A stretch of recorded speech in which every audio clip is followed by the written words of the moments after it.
Вітаем, вы слухаеце курс аўдыёлекцыі на палатно. Гэта серыя падкастаў пра дзікі захад. У ёй мы даследуем невядомыя тэрыторыі, легендарныя постаці і цікавыя гісторыі, якія сфарміравалі дзікі захад. Што робіць дзікі захад такім захапляльным? Легендарныя перастрэлкі, дзёрзкія разбойнікі ці суровыя праваахоўнікі. Магчыма, гэта дух прыгод і абяцання новага пачатку. Дзікі захад – гэта сумесь фактаў і выдумкі, міфаў і рэальнасці. Галівуд і літаратура рамантызавалі гэты перыяд, але рэальныя гісторыі іншыя і яшчэ больш пераканаўчыя. Незалежна ад таго, ці з'яўляецеся вы аматарам гісторыі, фанатам вэстэрнаў або проста цікавіцеся гэтым захапляльным перыядам, у нас ёсць нешта цікавае менавіта для вас. Лекцыя першая. Амерыканскі захад і залатая ліхаманка. У першым эпізодзе мы адправімся ў падарожжа па 19 і пачатку 20-го стагоддзя амерыканскай гісторыі, у перыяд, вядомы як дзікі захад. Мы паглыбімся ў рэальныя гісторыі, міфы і ў адну з самых знакавых сусветных эпох. Для пачатку нам трэба пазнаёміцца з невялікім гістарычным кантэкстам.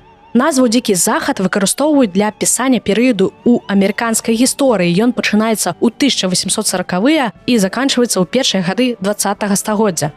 Гэта час знакавых перамен, якія паўплывалі не толькі на амерыканскую гісторыю, але і на ўвесь свет.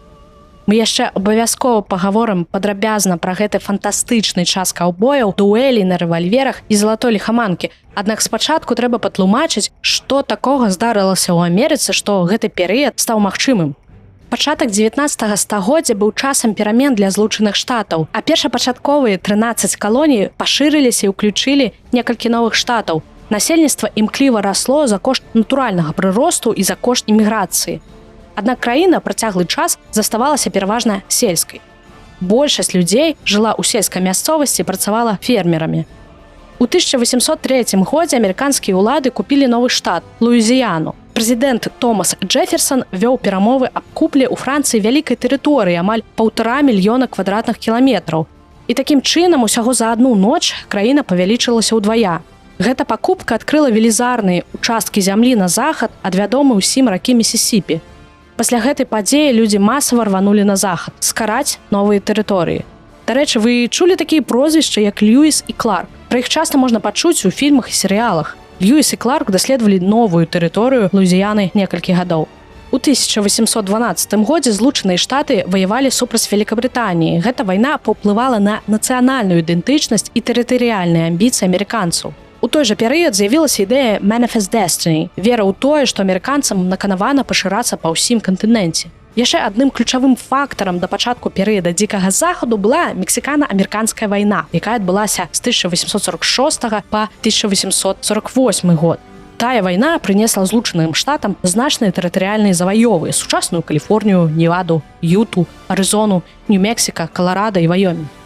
Новыя тэрыторыі толькі ўзмацнілі экспансіянісцкі дух амерыканцаў і падрыхтавалі глебу для засялення захаду. Наступнай важнай падзеяй была каліфарнійская залатая ліхаманка 1848 года. Першая знаходка золата ў Каліфорніі літаральна выклікала хвалю шаленства. Тысячы людзей з усяго свету сцякаліся на амерыканскі захад у пошуках шчасця і багацця. Масавая эміграцыя кардынальна змяніла рэгіён, і менавіта так пачалася эпоха дзікага захаду.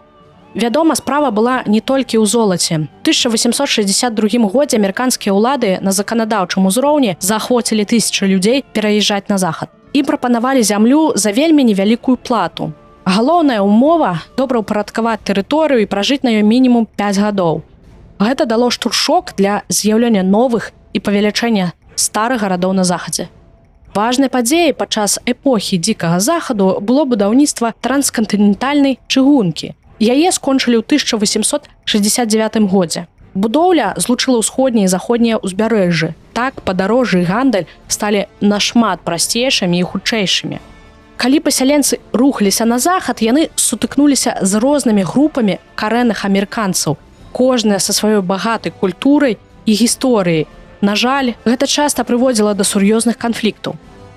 У 1830 годзе прэзідэнт Эндру Джексон падпісаў закон аб высяленні індзейцаў. Гэта прывяло да прымусовага перасялення тысяч карэнных амерыканцаў з зямель іх продкаў на спецыяльна адведзеныя тэрыторыі.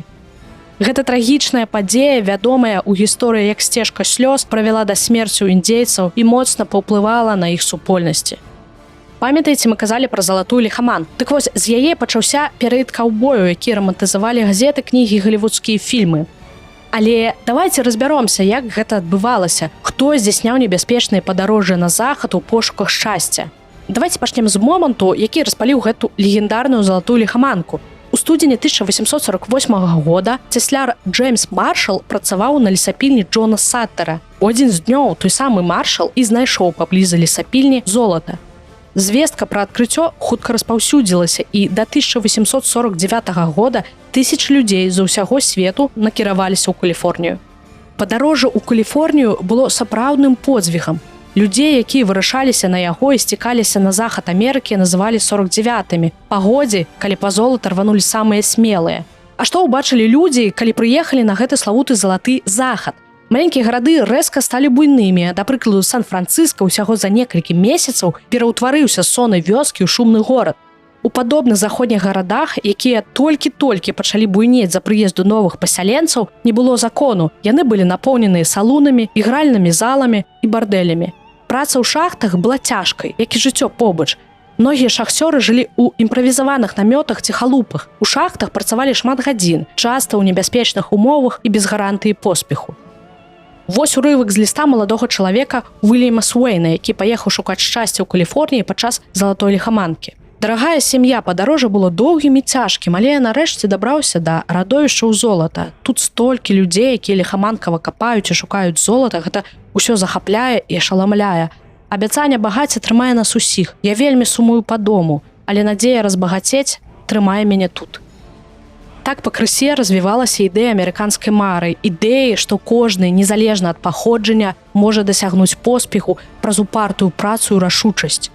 Яна прыцягвала розных людзей з усяго свету, Еўропы, Кітаю, Лацінскай Амерыкі. Яны ўсе ўнеслі свой уклад у мультыкультурную спадчыну США. Залатая ліхаманка паўплывала не толькі на тых, хто шукаў золата.